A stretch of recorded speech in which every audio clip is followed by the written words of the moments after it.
Good day everyone. Today we are going to discuss the future world tourism and hospitality issues. I'm Andrew Kabunkal, the first reporter, and my topic is all about safety, security, and tourism and hospitality, the impact of the world economy of tourism, hospitality, and managing sustainable tourism in a responsible manner. The first one is safety in tourism and hospitality. The first issue of universal concern is the relationship of tourism to terrorism or in the larger context. To safety and security in tourism and hospitality will be the greatest challenge for tourism policy and planning for many years to come. Safety and security are vital to providing quality in tourism more than any other economic activity to success or failure. Tourism destination depends on being able to provide a safe and secure environment for visitors. Safety and security, particularly from crime and terrorism, have been very important issues in the tourism industry for many decades. At present, there is an increase of tourism that especially targets tourist destination. The peak of terrorism activity occurs the early in 1990s. Ganun ka-importante ang issue na to lalo na sa tourism and hospitality industry. Naghanap ngayon ng robbery, murder, kidnapping at iba pang mga krimen lalo na sa mga turista. Isa dapat ito sa pagtuunan ng pansin lalo na sa mga destination kasi if ever na may mangyaring masama at nakarating sa international media, malaki ang impact niya di lamang sa specific destination kundi sa buong bansa. Like for example, yung nangyari sa Marawi, Mindanao area, 'di ba? So syempre yung mga tao sa lugar ay matatakot pumunta dito dahil sa history ng gera at bombing. Hindi lang sa foreigner ang natatakot kundi pati ang local terrorists. Dahil sa ganitong issues, masisira ang image ng isang bansa, just like what happened in United States. During September 2011, inatake ng mga turista ang bansa nila kaya natakot pumunta yung mga tao kasi nandun na yung thoughts na baka madamay sila at hindi na sila ligtas. Dahil po doon, travelers now demands security measures. Safety and security must be included to destination development strategies, especially areas terror and danger exists. Let's proceed to our next reporter, Charles Almason. Number 2. The impact of the world's economy on tourism. The world economy has a major impact on the future of the international travel. With a flourishing world economy, more people will travel. If there is a greater distribution of a country's wealth, more people will have the financial means to travel. Related to world economy is population growth. Ang turismo ay nagdaragdag ng aktibidad sa ekonomiya. Ang pagdagsa ng mga turista ay nagtutulak sa pangailangan ng mga lokal na negosyo para sa mga serbisyo at produkto, paglikha ng mga trabaho, pagtaas ng kita at pagbabawas ng kahirapan. Kabilang sa mga direktang benepisyo ang nilikha ng mga aktibidad na nauugnay sa turismo tulad ng tirahan, transportasyon at mga attraction.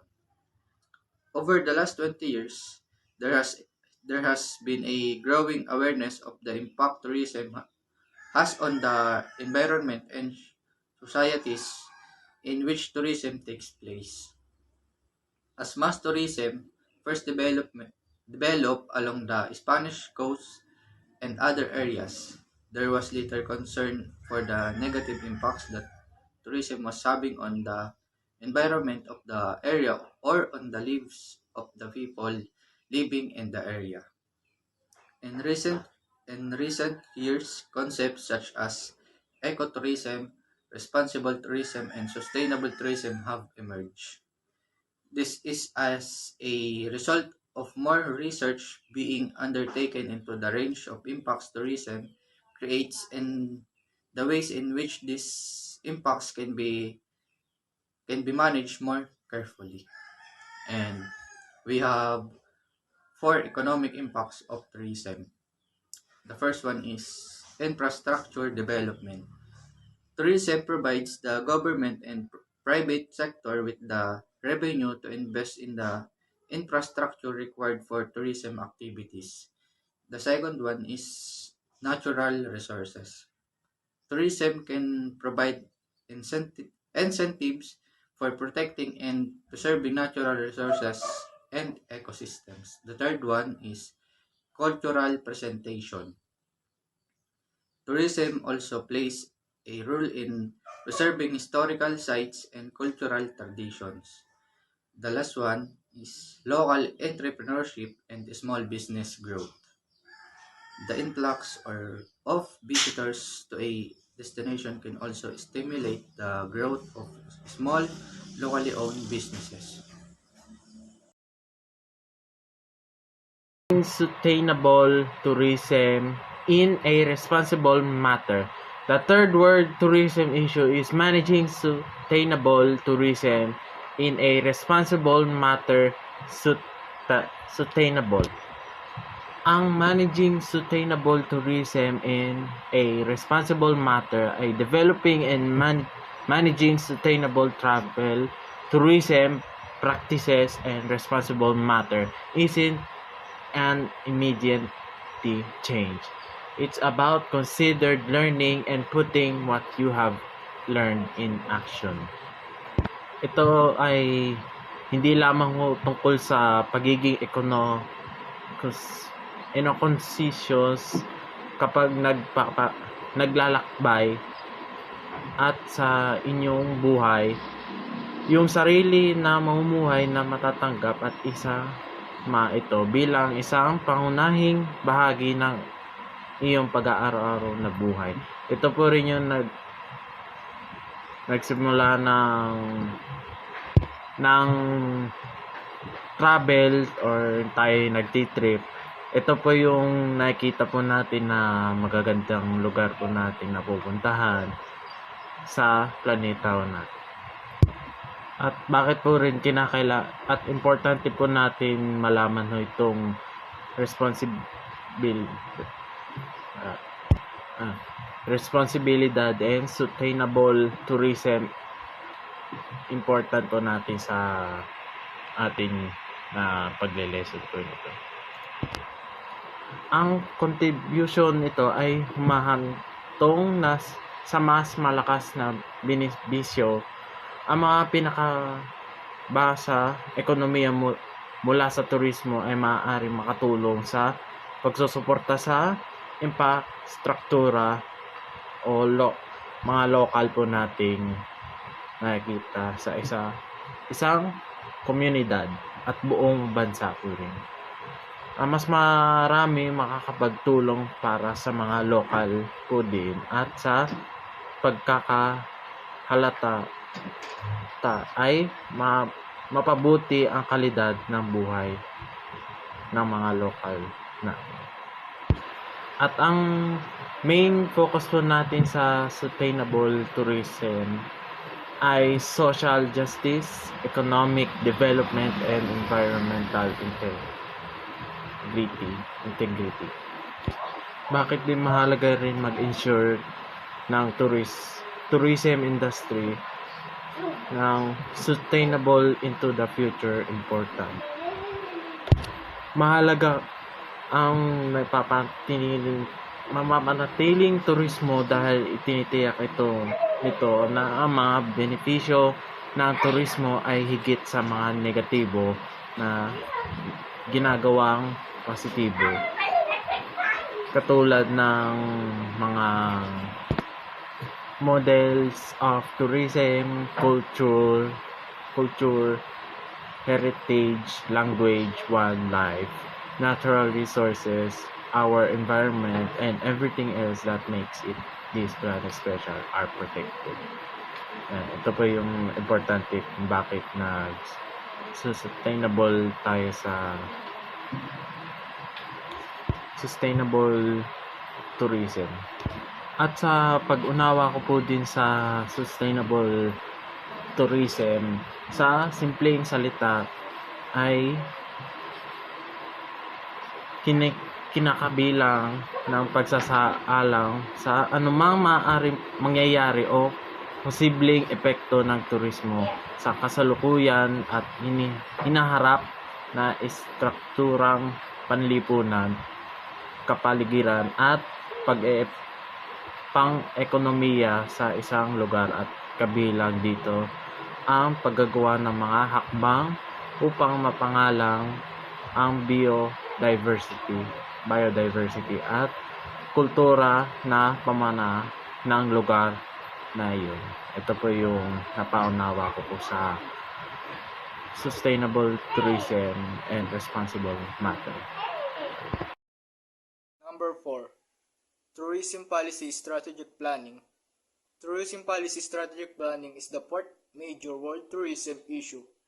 The sustainable benefits of tourism for local communities will be continue to grow in importance. There will be the greater efforts towards partnership of the private and public sectors to alleviate poverty, develop policies to combat the negative impacts tourism and support the economic, social, cultural, and environmental contribution of tourism to the world.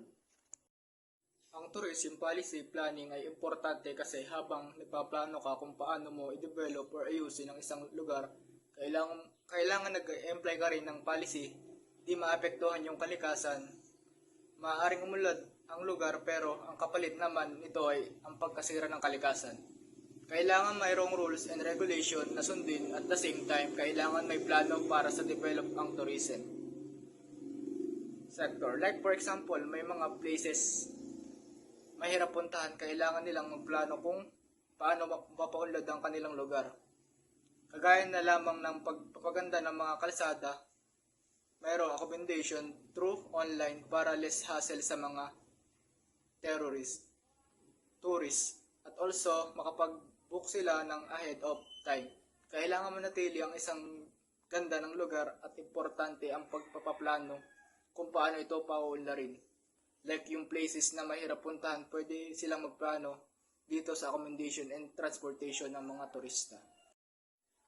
Let's proceed to our next reporter, John Carl Hines. Number 5. Using e-commerce tools and tourism. The fifth world tourism issue is the use of e-commerce tools and tourism. More than 50% of travelers. The US use the internet in planning in their travel and vacation. The occurrence is growing globally. If a destination does not good website, it will miss tourism traffic. Malaki ang epekto ng e-commerce sa industriya ng paglalakbay at turismo sa pamamagitan ng pagpapadali para sa mga customer na magplano at mag-book ng kanilang mga biyahe. Online booking platforms and travel websites have made it simple for customers to compare price, destinations, and amenities all in one place.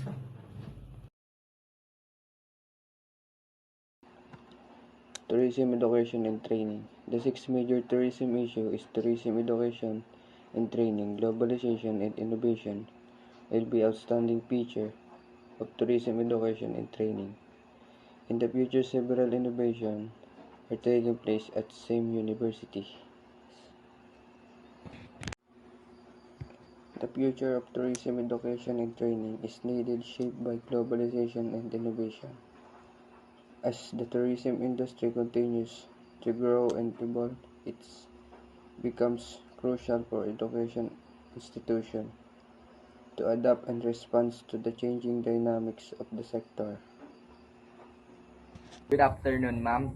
The seventh major tourism issue refers to emerging tourism markets.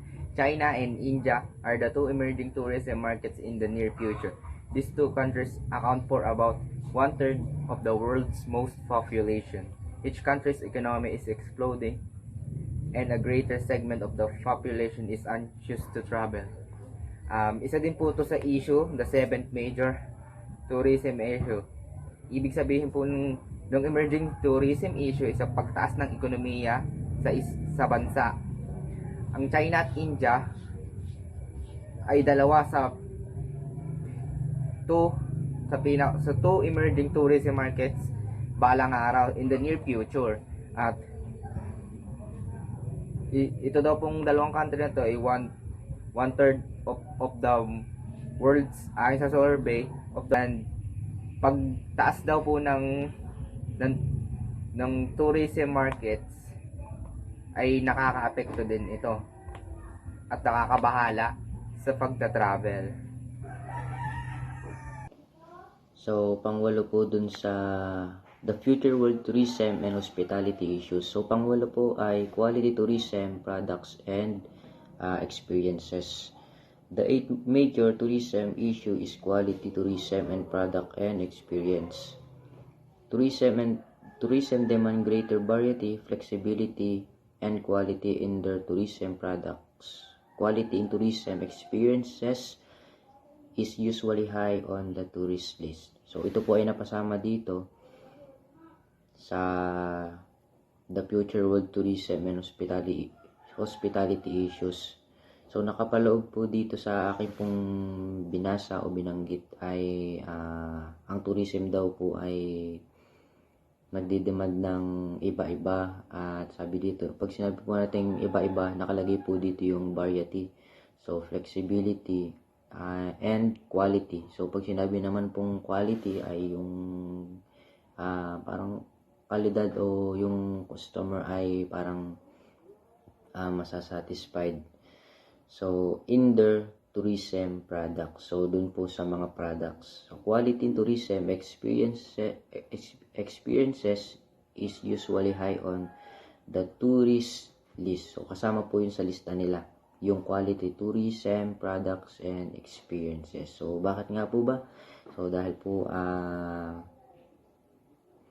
sa variety, so iba-iba, marami pong turista ang nagnanais din ng iba-iba kapag sila ay napupunta sa ibang lugar. So, flexibility and quality. So, yung quality po ay yun nga, quality, yung isang product. So, yun lang po. Thank you. And strategic alliance in tourism. The 9th major tourism issue is partnership and strategic alliance in tourism. New partnerships are occurring such as the partnership between the UNWTO and the meeting industry last November 28, 2006, in which the United Nations Tourism Satellite account started to measure the global economic contribution of the meeting industry.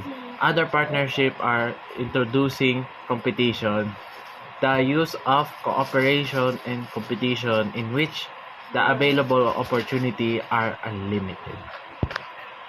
Ang partnership and strategic alliance. An alliance is a collaboration between two companies in which each individual company is expected to profit or benefit from the agreement. A partnership is a more formal and type of argument in which partnership merge to create a single and shared economic interest. Ang important po dito sa partnership and alliance in tourism ay provide benefits such a resource expansion of service, marketing advantage, and access to a new market. At important po rin ito sa mga partnership and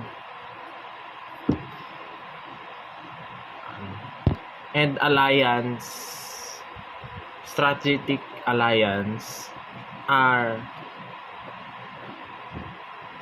helps to reduce your marketing and promotional costs and also allows you to reach a broad audience.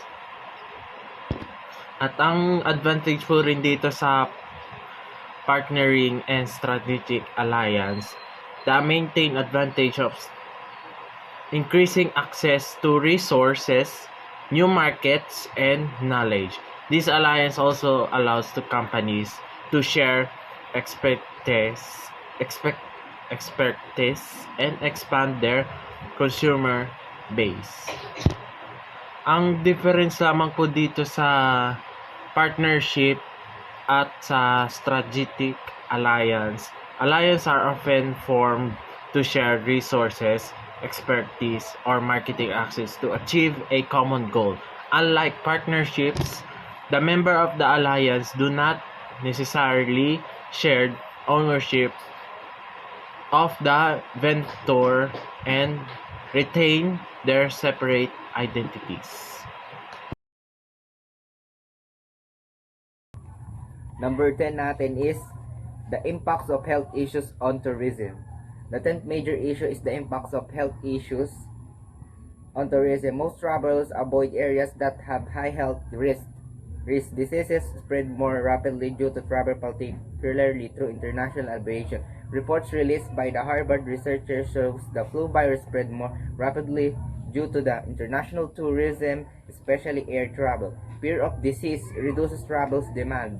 Other diseases that affect tourism are AIDS, SARS, and foot and mouth disease. AIDS was originally brought to the United States and Canada by the flight attendant who contracted the disease in Africa. Ang sabi dito, nakakaapekto daw po itong mga AIDS na to sa ating turismo, sa turismo ng isang bansa. Sa mga travelers, iniiwasan nila yung mga have high health risk, yung mga hadlang, yung mga risk. Sabi dito, ang mga sakit daw ay lalo pa daw kumakalat. Ayon daw dito sa research ng Harvard researchers, ang mga flu virus daw ay kumakalat pa more dahil ang dahilan nito ay ang international tourism, especially daw sa mga air travel or airlines, sa mga eroplano.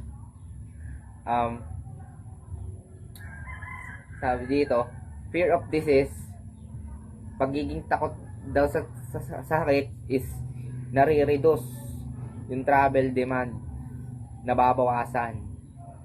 Kaya yon naapektuhan ng tourism, ang turismo. And AIDS, SARS, and foot and mouth disease ayon dito sa history ay originally brought to the United States and Canada ng isa daw flight attendant who contracted the disease. Siya yung pinagmulan nung sakit at kumalat na ito sa iba't ibang bansa. Siya ay taga-Africa na flight attendant. At yun ang aking report. Number 11. Effects of natural disasters on tourism. The 11th major issue is the effects of natural disaster on tourism. Natural disasters have devastating impacts on the tourism industry. People avoid travel to affected areas. Once this occurs, there is a limited opportunity to use tourism to restart the economy or to obtain new revenues to reinvest in the tourism and hospitality industry and the well-being of the local residents. Airline disruptions caused by storms result in delays and cancellations in weather-affected locations. In addition, delays and grounding cause airlines to be mislocated for the start of the next round of flights. Maraming paraan ang mga natural na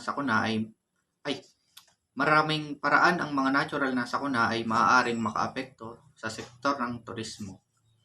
Ang matinding pinsala mula sa mga sakuna ay maaaring mag-ambag sa pagkawala ng trabaho, kakulangan sa supply, at matagal na pagtatayo ng mga negosyo.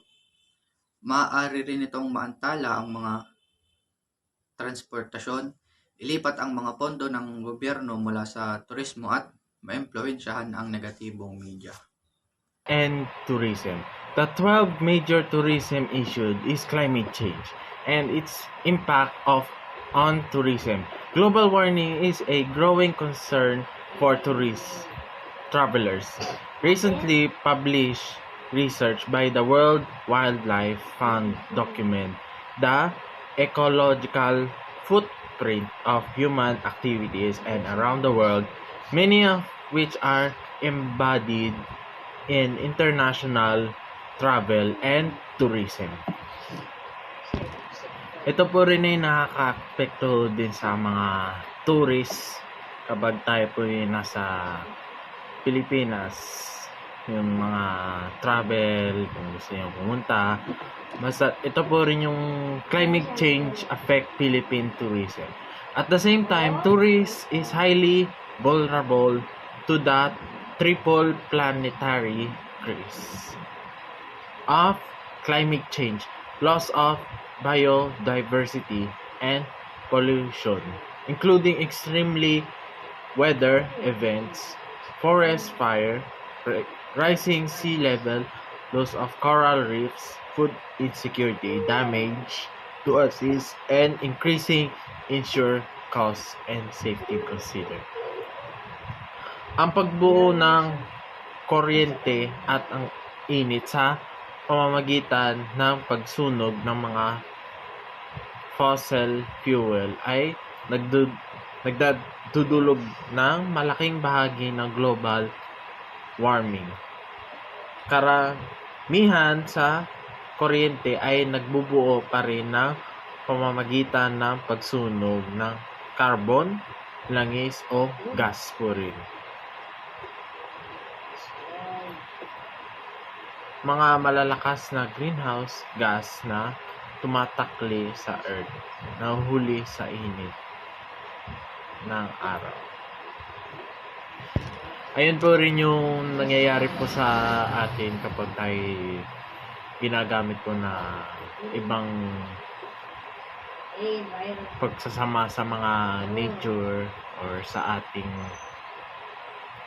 climate change po natin sa ginagawa palaging tapon ho tayo ng plastic, mga ganyan po. Tapos palagi tayo nagamit ng heat, smoke.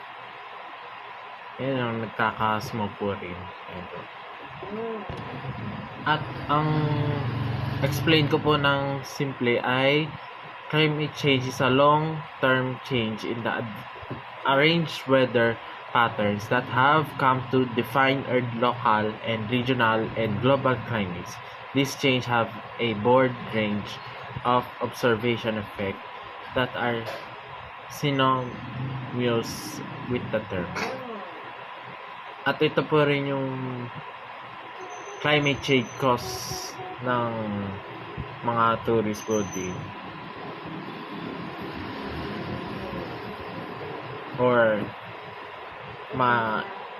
climate change, bakit na climate change important po rin sa mga tourists or tourists. Climate change presents a fundamental threat to human health. It affects the physical environment as well as all aspects of both natural and human system, including social and economic conditions and functioning of health system. At ito po rin climate change ay nakaka-apekto po rin sa mga tourism, like coastal areas will likely be submerged, making them less viable for tourism. Yun nga po yung mga nagtatapon ng mga plastic, tapos palaging pinuputol po nila ng mga kahoy po rin sa mga kaya tayo naubusan po rin na tayo ng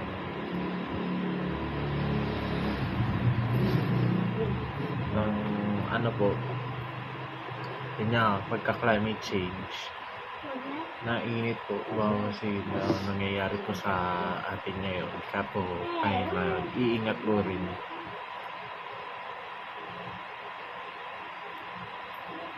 At ang global warming and climate change affects tourism.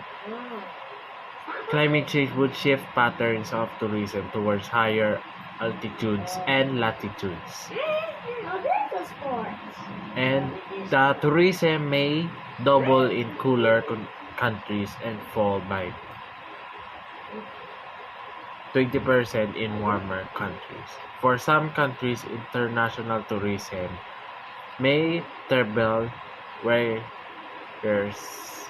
for others, it might be a cut in half. Not again.